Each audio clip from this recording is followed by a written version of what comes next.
Yes, we are bored. We're all bored now.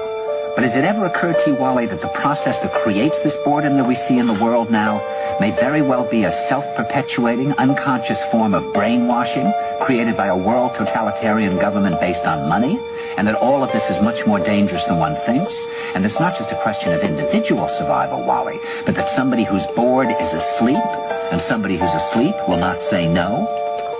See, I keep meeting these people. I mean, just a few days ago, I met this man whom I greatly admire. He's a Swedish physicist, Gustav Bjornstrand, and he told me that he no longer watches television, he doesn't read newspapers, and he doesn't read magazines.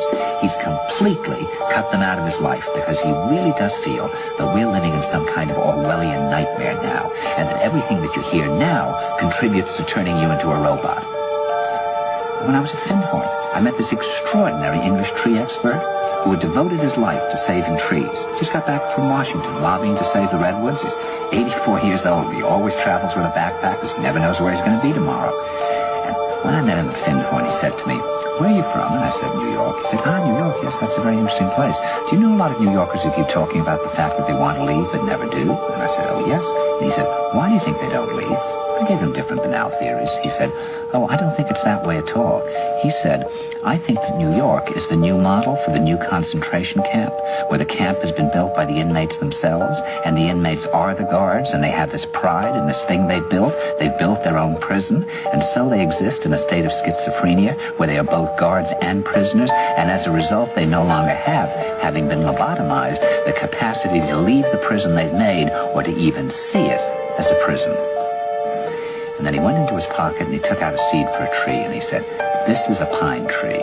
He put it in my hand and he said, "Escape before it's too late." See, actually for 2 or 3 years now, Chiquita and I have had this very unpleasant feeling that we really should get out. And we really should feel like Jews in Germany in the late 30s. Get out of here. Of course, the problem is where to go, because it seems quite obvious that the whole world is going in the same direction.